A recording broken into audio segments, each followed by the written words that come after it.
जय हिंद दोस्तों, मैं आनंद चौहान एक बार फिर से आप सभी का हार्दिक स्वागत करता हूं टीचिंग विद आनंद चौहान में। दोस्तों, आप सभी कैसे हैं? आई होप कि आप सभी लोग बहुत ही अच्छे से होंगे और अपनी पढ़ाई को कंटिन्यू कर रहे होंगे। जैसा कि दोस्तों काफ़ी दिन हो गए थे दोस्तों, आपकी क्लासेस नहीं हो पाई थी। तो दोस्तों मैं थोड़ा बाहर गया था काम से, अब मैं वापस आ चुका हूँ दोस्तों। अब आपकी क्लास रेगुलर होंगी।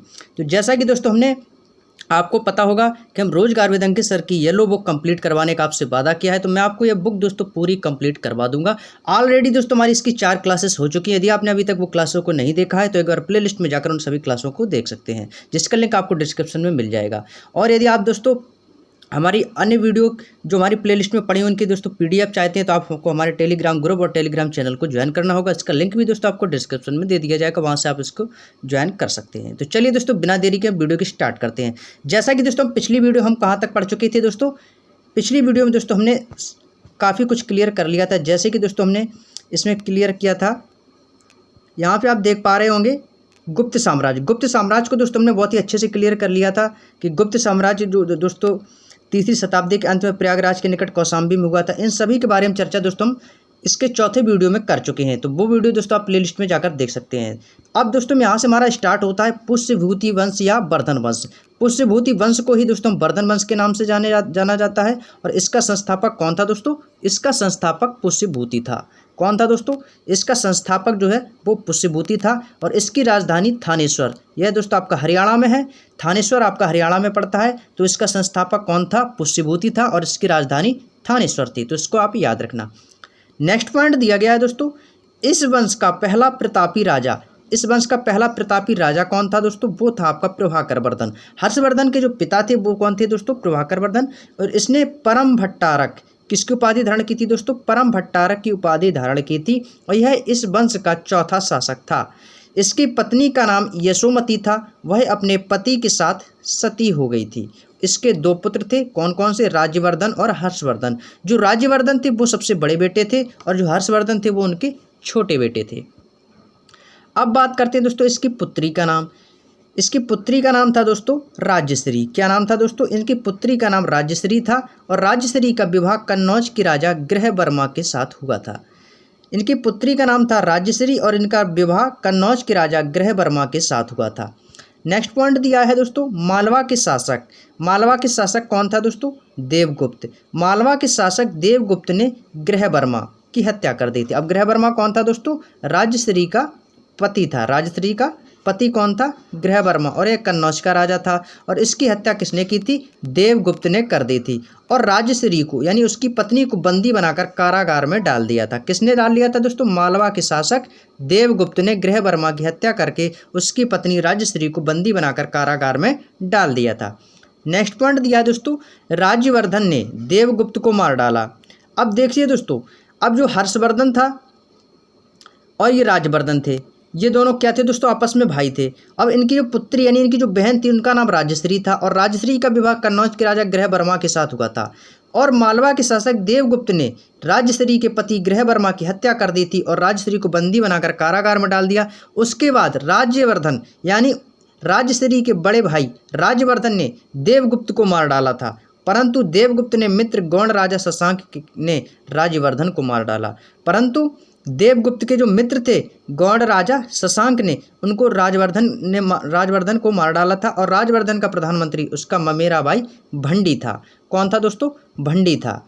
नेक्स्ट पॉइंट दिया है दोस्तों शशांक शैव धर्म का अनुयायी था। जो शशांक था जिसने दोस्तों राज्यवर्धन की हत्या की थी वह किसका अनुयायी था? वह शैव धर्म का अनुयायी था। इसने बोधि वृक्ष को कटवा दिया था क्योंकि यह बौद्ध धर्म से परिचित नहीं था। यानी बौद्ध धर्म का दोस्तों क्या करता था? उसका विरोध करता था। इसी कारण जो बोधि वृक्ष था उसको दोस्तों इसने कटवा दिया था क्योंकि यह शैव धर्म का अनुयायी था। नेक्स्ट पॉइंट है दोस्तों राज्यवर्धन की मृत्यु के बाद 606 ईसा पूर्व में हर्षवर्धन थानेश्वर की गद्दी पर बैठा। और थानेश्वर आपका कहाँ पर पड़ता है दोस्तों? यह आपका हरियाणा में पड़ता है। वह 16 वर्ष का था। इसको शिलादित्य के नाम से भी जाना जाता है। इंपॉर्टेंट पॉइंट यहाँ पर दोस्तों बनता है कि शिलादित्य के नाम से किसे जाना जाता है? हर्षवर्धन को। हर्षवर्धन ने कुल 41 वर्ष तक शासन किया। कितने वर्षों तक शासन किया? 41 वर्षों तक। एग्जामिनर क्वेश्चन पूछ सकता है कि हर्षवर्धन ने कुल कितना शासन किया? तो कितना शासन किया था दोस्तों? 41 वर्षों तक। हर्ष ने शशांक को पराजित करके, यानी हर्षवर्धन ने शशांक को पराजित करके कन्नौज पर अधिकार कर अपनी राजधानी बनाया था। नेक्स्ट पॉइंट दिया है दोस्तों, हर्ष का युद्ध शांति का मंत्री अवंती था। हर्ष का युद्ध यानी हर्षवर्धन का युद्ध एवं उनका शांति का मंत्री कौन था? अवंती था। नेक्स्ट पॉइंट दिया है दोस्तों, हर्ष और पुलकित द्वितीय। हर्ष और पुलकित द्वितीय के बीच दोस्तों नर्मदा नदी के तट पर युद्ध हुआ था, जिसमें हर्षवर्धन की पराजय हो गई थी। हर्षवर्धन और पुलकित द्वितीय के बीच नर्मदी नदी के तट पर युद्ध हुआ था, जिसमें हर्ष की पराजय हो गई थी। नेक्स्ट पॉइंट दिया है चीनी यात्री हुएनसांग। अब चीनी यात्री कौन था दोस्तों? हुएनसांग था। और वह किसके दरबार में आया था? हर्षवर्धन के दरबार में आया था। बिल्कुल ईजी, सभी को मालूम होगा। और वह नालंदा विश्वविद्यालय में पढ़ने के लिए आया था। हुएनसांग ने शूद्रों को कृषक कहा है। कृषक किसको कहा है दोस्तों? शूद्रों को। किसने कहा है? हुएनसांग ने। ये जितने भी दोस्तों छोटे छोटे इंपॉर्टेंट पॉइंट हैं, इनको आप अच्छे से कॉपी में नोट कीजिएगा और अपने याद रखिएगा। नेक्स्ट पॉइंट दिया है दोस्तों, प्रारंभ में हर्ष शिव की पूजा करता था। जो प्रारंभ में क्या करते थे, जो हर्षवर्धन थे, ये भगवान शिव की पूजा करते थे, परंतु हुएनसांग से मिलने के बाद ये इन्होंने बौद्ध धर्म को अपना लिया था और बौद्ध धर्म की महायान शाखा से जुड़ गए थे। कौन? हर्षवर्धन। पहले ये शैव धर्म से थे, परंतु हुएनसांग से मिलने के बाद इन्होंने शैव धर्म को छोड़कर बौद्ध धर्म अपना लिया था और महायान शाखा से जुड़ गए थे। नेक्स्ट पॉइंट है दोस्तों, बाणभट्ट हर्षवर्धन का कवि था। क्वेश्चन पूछा जाता है हर्षवर्धन का दरबारी कवि कौन था? इंपॉर्टेंट पॉइंट है, काफी बार एग्जाम में पूछा गया है। हर्षवर्धन का दरबारी कवि कौन था? तो वो कौन था दोस्तों? बाणभट्ट था, जिसने हर्षचरित, अब आपको सभी को पता होगा कि हर्षचरित किसने लिखी है? बाणभट्ट ने लिखी है। कादम्बरी किसने लिखी है? बाणभट्ट ने लिखी है। तो हर्षवर्धन द्वारा रचित नाटक कौन कौन सी है? प्रियदर्शिका, रत्नावली और नागानंद। इन तीनों नाटकों को आप याद रखना है। प्रियदर्शिका, रत्नावली, नागानंद, ये तीनों नाटक किसके हैं? ये हर्षवर्धन द्वारा रचित नाटक हैं। कौन कौन से? प्रियदर्शिका, रत्नावली और नागानंद। नेक्स्ट पॉइंट पर चलते हैं। नेक्स्ट पॉइंट दिया है हर्षवर्धन के समय में मथुरा सूती वस्त्र के लिए प्रसिद्ध था। हर्षवर्धन को भारत अंतिम हिंदू सम्राट कहा जाता है और हर्ष के समय भूमि कर उत्पादन का छठा भाग। इसके बारे में दोस्तों नेक्स्ट पॉइंट पर चर्चा करेंगे। अभी तक हम आपको यहाँ से इतना बता देते हैं कि हर्षवर्धन के जो समय में जो मथुरा था वह सूती वस्त्रों के लिए प्रसिद्ध था और हर्षवर्धन को भारत का अंतिम हिंदू सम्राट भी कहा जाता है। क्वेश्चन पूछा गया है एग्जाम में कि अंतिम हिंदू सम्राट के नाम से किसे जाना जाता है? तो अंतिम हिंदू सम्राट के नाम से किसे जाना जाता है? याद रखना, हर्षवर्धन को अंतिम हिंदू सम्राट के नाम से जाना जाता है। दोस्तों 12 पेज आपके कंप्लीट हो चुके हैं इस येलो बुक के। यहाँ पर नेक्स्ट पॉइंट दिया गया है दोस्तों, हर्ष चरित्र पुस्तक में प्रांतीय शासन के लिए लोकपाल का प्रयोग हुआ है। किसका प्रयोग हुआ है दोस्तों? लोकपाल का प्रयोग हुआ है। हर्षचरित पुस्तक में किसका प्रयोग हुआ है दोस्तों? लोकपाल का। पुलिस कर्मियों को चाट या भाट कहा गया है। क्या कहा जाता था दोस्तों? चाट या भाट। और ग्राम जो था दोस्तों, ये शासन की सबसे छोटी इकाई थी और हर्ष ने तीनों पुस्तकें संस्कृत भाषा में लिखी हैं। कौन कौन सी? प्रियदर्शिका थी और एक वो कौन सी थी दोस्तों आपकी? प्रियदर्शिका, रत्नावली और नागानंद। ये तीनों दोस्तों आपकी किस में लिखी हैं? ये तीनों आपकी दोस्तों संस्कृत भाषा में लिखी गई हैं। अब दोस्तों यहाँ से आपका स्टार्ट हो जाता है दक्षिण भारत के प्रमुख राजवंश यानी पल्लव वंश। अब आपको दोस्तों पल्लव वंश हम पढ़ाएंगे। पल्लव वंश क्या था दोस्तों? पल्लव वंश का संस्थापक यदि दोस्तों आपसे पूछा जाता है, हालांकि दोस्तों बहुत ही कम बार एग्जाम में पूछा गया है कि पल्लव वंश यानी दक्षिण भारत के जो प्रमुख राजवंश हैं इन्हीं को दोस्तों पल्लव वंश शामिल हैं। और जो पल्लव वंश का जो संस्थापक था वो था दोस्तों आपका बप्पदेव। जो बप्पदेव था ये पल्लव राजवंश का संस्थापक बप्पदेव था, परंतु पल्लव वंश का वास्तविक संस्थापक वो सिंह था।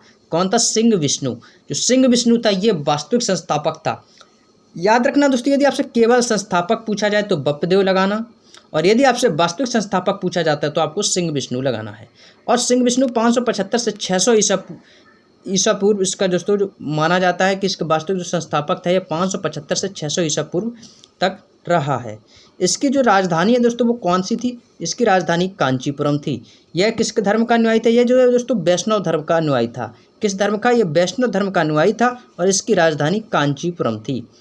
लेखक भारवी इनके दरबार में रहते थे। किसके दरबार में रहते थे दोस्तों? सिंह विष्णु के दरबार में रहते थे। कौन? भारवी लेखक, जिसने दोस्तों किरातार्जुनीयम नामक पुस्तक लिखी है। इंपॉर्टेंट है लेकिन दोस्तों अभी तक एग्जाम में बहुत ही कम बार पूछा गया है। लेकिन आप दोस्तों याद रखना है, क्वेश्चन सिर्फ आपसे में दोस्तों इंपॉर्टेंट पॉइंट यही है केवल कि किरातार्जुनीयम नामक पुस्तक किसने लिखी है, तो याद रखना वो किसने लिखी है दोस्तों, भारवी ने लिखी है। बस आपको इतना पॉइंट याद रखना है। नेक्स्ट पॉइंट दिया है दोस्तों, महेंद्र वर्मन प्रथम और नरसिंह वर्मन प्रथम और महेंद्र वर्मन द्वितीय और परमेश्वर वर्मन प्रथम और नरसिंह वर्मन द्वितीय आदि इस वंश के प्रमुख शासक थे। जितने भी ये प्रथम द्वितीय हैं, महेंद्र वर्मन प्रथम, नरसिंह वर्मन प्रथम, महेंद्र वर्मन द्वितीय और परमेश्वर वर्मन प्रथम और नरसिंह वर्मन द्वितीय, ये सभी दोस्तों ये पल्लव वंश के प्रमुख शासक थे। नेक्स्ट पॉइंट दिया है दोस्तों, पल्लव वंश का अंतिम शासक। और याद रखना दोस्तों, ये क्वेश्चन आपसे काफ़ी बार एग्जाम में पूछा गया क्वेश्चन है। जो पल्लव वंश का अंतिम शासक है दोस्तों वो कौन था, अपराजित वर्मन था। ये आपका एग्जाम में दोस्तों काफ़ी बार पूछा गया और इंपॉर्टेंट है परीक्षा की दृष्टि से, तो आप इसको दिमाग में छाप लेना कि पल्लव वंश का अंतिम शासक कौन था। वो था दोस्तों आपका अपराजित वर्मन। और कब से कब तक रहा दोस्तों, 879 से 897 ईस्वी तक। नेक्स्ट पॉइंट दिया दोस्तों, महाबलीपुरम के रथ मंदिर का निर्माण पल्लव राजा। मोस्ट इंपॉर्टेंट है दोस्तों, मैंने खुद जितने भी दोस्तों एग्जाम दिए हैं काफ़ी बार एग्जाम में दोस्तों ये पूछा गया क्वेश्चन है कि महाबलीपुरम के रथ मंदिर का निर्माण किस राजा ने करवाया था। तो किसने करवाया था दोस्तों, पल्लव वंश ने करवाया था। और पल्लव वंश के राजा कौन थे, नरसिंह वर्मन प्रथम ने कराया था। उसमें रथ मंदिरों की संख्या भी दोस्तों पूछी जाती है, जिसकी संख्या दोस्तों कितनी है, जिसकी संख्या है 7। कितनी है दोस्तों, जिसकी संख्या है 7। आपसे दोस्तों इसमें पॉइंट एक है, क्वेश्चन इसमें दोस्तों काफ़ी बन सकते हैं कि महाबलीपुरम के रथ मंदिर का निर्माण किसने कराया था। आपसे वंश दे दिए जाएंगे, चोल वंश, पल्लव वंश, गुप्त वंश या सातवाहन वंश। तो आपको क्या चुनना है दोस्तों, पल्लव वंश। यदि आपको राजा का नाम मिलेगा तो आपको मिलेगा नरसिंह वर्मन प्रथम ने करवाया था। और यदि आपसे पूछा जाए कि महाबलीपुरम के रथ मंदिरों की संख्या कितनी है, तो याद रखना कितनी है संख्या, उनकी संख्या है 7। इंपॉर्टेंट है दोस्तों, याद रखना। नेक्स्ट पॉइंट पर चलते हैं। नेक्स्ट पॉइंट दिया है कि नरसिंह वर्मन प्रथम ने वातापी कोंड की उपाधि धारण की थी। मोस्ट इंपॉर्टेंट है, एग्जाम में पूछा गया क्वेश्चन है कि वातापी कोंड की उपाधि किसने धारण की थी। तो वो किसने की थी दोस्तों, नरसिंह वर्मन प्रथम ने किसकी उपाधि धारण की थी, वातापी कोंड की उपाधि धारण की थी। वह इस वंश का सबसे शक्तिशाली शासक था। कौन, नरसिंह वर्मन प्रथम। नेक्स्ट पॉइंट दिया गया है दोस्तों, अरबों के आक्रमण के समय पल्लवों का राजा नरसिंह वर्मन द्वितीय था। कौन था दोस्तों, नरसिंह वर्मन द्वितीय था। और नरसिंह वर्मन द्वितीय ने आगम प्रिय की उपाधि धारण की थी। यह शिव का भक्त था, यानी शैव धर्म का अनुयायी था। याद रखना दोस्तों, वातापी कोंड की उपाधि किसने धारण की थी, नरसिंह वर्मन प्रथम ने। इसमें काफ़ी लोग कंफ्यूज हो सकते हैं, आगम प्रिय की उपाधि और वातापी कोंड की उपाधि। तो याद रखना, वातापी कोंड की उपाधि नरसिंह वर्मन प्रथम ने धारण की थी और आगम प्रिय की उपाधि नरसिंह वर्मन द्वितीय ने। तो इसको दोस्तों आपको याद रखना है, कंफ्यूज बिल्कुल नहीं होना है, अच्छे से दिमाग को कंसंट्रेट करके दोस्तों आपको समझना और पढ़ना है कि वातापी कोंड नरसिंह वर्मन प्रथम, आगम प्रिय नरसिंह वर्मन द्वितीय, इसको आपको याद रखना होगा। नेक्स्ट पॉइंट पर चलते हैं। इसने कांचीपुरम, उसी को दोस्तों कांची दिया है, कैलाश मंदिर का निर्माण कराया था। कांचीपुरम कैलाश मंदिर का निर्माण कराया और इस मंदिर को राज सिद्धेश्वर मंदिर कहते हैं। क्वेश्चन पूछा जाता है कि राज सिद्धेश्वर मंदिर के नाम से किसे जाना जाता है, तो वो है आपका कैलाशनाथ मंदिर को।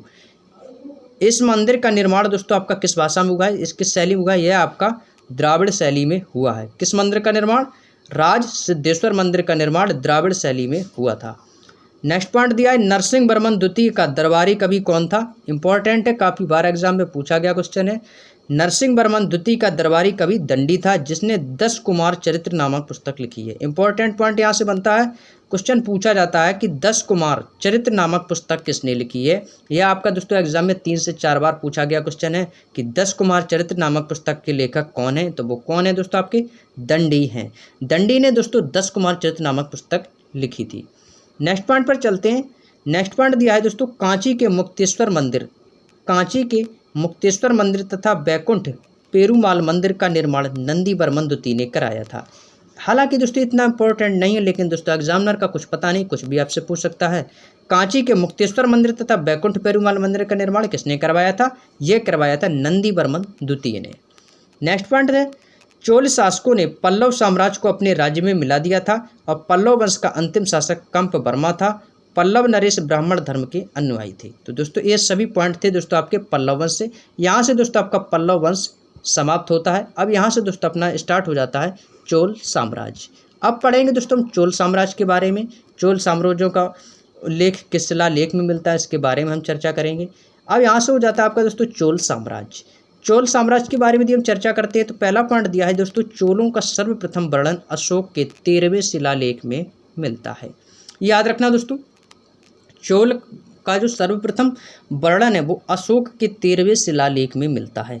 क्वेश्चन इंपॉर्टेंट है, पूछा भी गया एग्जाम में है और आगे भी पूछा जा सकता है कि चोल साम्राज्य का सर्वप्रथम उल्लेख किस शिलालेख में मिलता है, तो अशोक के 13वें शिलालेख में इसका उल्लेख मिलता है। यदि बात की जाए इस वंश के संस्थापक की, तो इस वंश का जो संस्थापक था वो था विजयालय। इंपॉर्टेंट पॉइंट है, और ये 850 से 887 ईस्वी तक गद्दी पर बैठा और राजा विजयालय ने नर केसरी की उपाधि धारण की थी। क्वेश्चन पूछा गया है कि नर केसरी की उपाधि धारण किसने की थी, तो वो किसने की थी दोस्तों, राजा विजयालय ने नर केसरी की उपाधि धारण की थी। नेक्स्ट पॉइंट पर चलते हैं। नेक्स्ट पॉइंट दिया दोस्तों, इनकी राजधानी के बारे में यदि आपसे पूछा जाए कि इसकी राजधानी क्या थी, तो इसकी राजधानी तंजौर थी। और तंजौर का वास्तुकार कौन था, राजराज पेरुथच्चन। इंपॉर्टेंट नहीं है लेकिन दोस्तों आपको याद रखना होगा कि तंजौर का वास्तुकार कौन था, राजराज पेरुथच्चन। चोलों का प्रथम महान सम्राट कौन था दोस्तों, वो था आपका आदित्य प्रथम। जो चोलों का प्रथम महान सम्राट था वो कौन था, आदित्य प्रथम। इंपॉर्टेंट है तो आपको यहाँ पे याद रखना होगा इस पॉइंट को।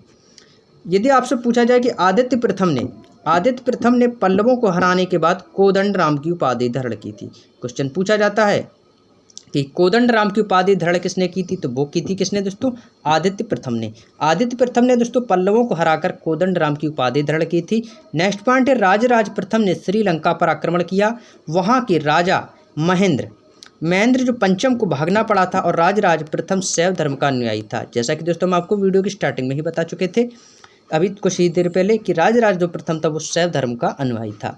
नेक्स्ट पॉइंट है दोस्तों, तंजौर में राजराजेश्वर, ये राजराज प्रथम के नाम से ही राजराजेश्वर मंदिर बनवाया था किसने, राजराज प्रथम ने। तो बिल्कुल ईजी, आपको यदि पूछा जाता है कि राजराजेश्वर मंदिर का निर्माण किसने कराया, तो राजराज से आप याद रख सकते हैं, राजराज प्रथम ने बनवाया था। और यह मंदिर भगवान शिव को समर्पित है, क्योंकि यह शैव धर्म का अनुयायी था तो भगवान शिव को समर्पित है। नेक्स्ट पॉइंट पर बात करते हैं, तो नेक्स्ट पॉइंट दिया है दोस्तों, चोल साम्राज्य का सर्वाधिक विस्तार। यदि चोल साम्राज्य के सर्वाधिक विस्तार की यदि चर्चा की जाए तो यह राजेंद्र प्रथम ने किया था। चोल साम्राज्य का जो सर्वाधिक विस्तार यह राजेंद्र प्रथम चोल ने किया था। और श्रीलंका में बौद्ध विहारों को राजेंद्र प्रथम ने नुकसान पहुंचाया। इसने पाल वंश के शासक महिपाल को हराकर गंगैकोंड चोल की उपाधि धारण की थी। और राजेंद्र प्रथम ने अपनी नई राजधानी गंगैकोंड चोलपुरम में बनाई थी, क्योंकि इसने दोस्तों इसकी उपाधि धारण की गंगैकोंड चोल। और इसकी उपाधि धारण करने के बाद इसने अपनी नई राजधानी गंगैकोंड चोलपुरम के नाम से बनाई थी। नेक्स्ट पॉइंट है दोस्तों, चोल वंश का अंतिम शासक। इंपॉर्टेंट पॉइंट याद रखना, चोल वंश का यदि आपसे अंतिम शासक पूछा जाए तो अंतिम शासक था राजेंद्र तृतीय। राजेंद्र तृतीय था वो चोल वंश का अंतिम शासक था। नेक्स्ट पॉइंट है दोस्तों, संपूर्ण चोल साम्राज्य कितने भागों में विभक्त था, यह आपका दोस्तों 6 भागों में विभक्त था। संपूर्ण जो चोल साम्राज्य है आपका 6 भागों में विभक्त था। और स्थानीय स्वशासन चोल वंशों की मुख्य विशेषता क्या थी, तो क्या थी दोस्तों, स्थानीय स्वशासन। क्वेश्चन पूछा जाता है कि चोल वंश की मुख्य विशेषताएं क्या थी, तो याद रखना स्थानीय स्वशासन। स्थानीय स्वशासन चोल वंश की मुख्य विशेषता थी। हम दोस्तों एक क्वेश्चन को काफ़ी बार दोहराते हैं कि जिससे दोस्तों आपको यहीं तुरंत के तुरंत याद हो जाए। तो आपको दोस्तों दिमाग को कंसंट्रेट करके पढ़ना है कि चोल वंश की मुख्य विशेषता क्या थी, स्थानीय स्वशासन। नेक्स्ट पॉइंट है दोस्तों, चोल काल में भूमिकर उपज का 1/3 भाग होता था, यानी 1/3 भाग होता था दोस्तों चोल काल में भूमिकर उपज का। नेक्स्ट पॉइंट है दोस्तों, चोल काल में सोने के सिक्कों को कलंजू कहा जाता था। इंपॉर्टेंट है, अपनी कॉपी और दिमाग दोनों में छाप लेना। चोल काल में सोने के सिक्कों को क्या कहा जाता था, तो याद रखना कनलंजू कहा जाता था। क्या कहा जाता है दोस्तों, कनलंजू कहा जाता था, किसको, सोने के सिक्के को। नेक्स्ट पॉइंट पर बात करते हैं, चोल काल का सर्वाधिक महत्वपूर्ण बंदरगाह। इंपॉर्टेंट है, क्वेश्चन पूछा गया है कि चोल काल का सर्वाधिक महत्वपूर्ण बंदरगाह कौन सा है, उस बंदरगाह का नाम क्या है, तो कौन सा है दोस्तों, कावेरी पट्टनम। जो कावेरी पट्टनम है दोस्तों चोल काल का सबसे महत्वपूर्ण बंदरगाह था। नेक्स्ट पॉइंट दिया दोस्तों, चोल वंश की नौसेना, जिसको दोस्तों क्या बोलते हैं, नेवी। तो जो चोल वंश की दोस्तों जो नेवी शक्ति थी उसको भारतीय इतिहास में दोस्तों बहुत शक्तिशाली माना गया है। और कोरंगनाथ मंदिर परांतक प्रथम ने बनवाया था। यहाँ पर दोस्तों आपके 2 क्वेश्चन बनते हैं, कोरंगनाथ मंदिर का निर्माण किसने करवाया, तो वो थे आपके परांतक प्रथम ने। और जो चोल वंश की जो नेवी थी यानी नौसेना शक्ति थी वह भारतीय इतिहास में दोस्तों बहुत ही शक्तिशाली सेना थी। नेक्स्ट पॉइंट है, नटराज प्रतिमा को चोल कला का सांस्कृतिक निचोड़ कहा जाता है। क्वेश्चन पूछा जाता है कि चोल कला का सांस्कृतिक निचोड़ किसे कहा जाता है, तो वो है आपकी दोस्तों नटराज की प्रतिमा। नेक्स्ट पॉइंट पर बात करते हैं विष्णु के उपासक। यह दोस्तों हमारा आखिरी पॉइंट है कि विष्णु के उपासक अलवार तथा शिव के उपासक नयनार संत कहलाते थे। ये पूरा का पूरा दोस्तों आपका इंपॉर्टेंट है, इसको आपको याद रखना है कि विष्णु के उपासक को क्या कहा जाता है। तो विष्णु के उपासक को दोस्तों अलवार कहा जाता है और शिव के उपासक को नयनार कहा जाता है। तो याद रखना, शिव नयनार, विष्णु अलवार। तो यहाँ से दोस्तों आपका जितना चोल साम्राज्य आपका पूरा फिनिश होता है। अब यहाँ से दोस्तों हमारा हो जाता है स्टार्ट राष्ट्रकूट वंश। अब हम बात करेंगे दोस्तों राष्ट्रकूट वंश के बारे में। इसका संस्थापक कौन था, ये कब से कब तक चला। तो इसका जो संस्थापक की यदि हम बात करते हैं तो इसका संस्थापक था दंती दुर्ग। राष्ट्रकूट वंश का संस्थापक कौन था, दंती दुर्ग था। यह 752 ईस्वी पर गद्दी में बैठा था। इसकी राजधानी मणिकर यानी मान्यखेत, मणिकर मान्यखेत को ही दोस्तों बोलते हैं। इसका उत्तराधिकारी कृष्ण प्रथम था। कौन था दोस्तों, कृष्ण प्रथम। नेक्स्ट पॉइंट है दोस्तों राष्ट्रकूट वंश में कृष्ण प्रथम, कृष्ण द्वितीय, ध्रुव, इंद्र तृतीय, गोविंद, कृष्ण तृतीय आदि शासक थे। ये जितने भी शासक थे दोस्तों ये सभी आपके राष्ट्रकूट वंश से संबंधित शासक हैं। नेक्स्ट पॉइंट है दोस्तों एलोरा का प्रसिद्ध कैलाश मंदिर।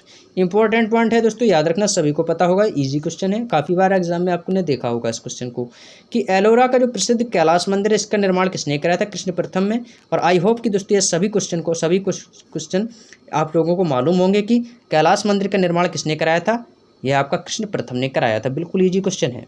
नेक्स्ट पॉइंट दिया दोस्तों ध्रुव राष्ट्रकूट वंश का पहला शासक था। यदि आपसे दोस्तों पहला शासक पूछा जाए तो जो ध्रुव था या राष्ट्रकूट वंश का पहला शासक था ध्रुव, जिसने कन्नौज पर अधिकार करने हेतु त्रिपक्षीय संघर्ष में भाग लिया और जीत प्राप्त की थी। ध्रुव को दोस्तों धारावर्ष के नाम से भी जाना जाता है। बिल्कुल ईजी, इसको याद करने की बिल्कुल ईजी ट्रिक है दोस्तों। याद रखना कि धारावर्ष के नाम से किसे जाना जाता है, तो ध्रुव को ध्रुव धर धार, यानी दोस्तों धारा की वॉइस आ रही है ना सेम में, ध्रुव और धारा, तो आप इसको आसानी से याद रख सकते हैं। ध्रुव को दोस्तों धारावर्ष के नाम से भी जाना जाता है।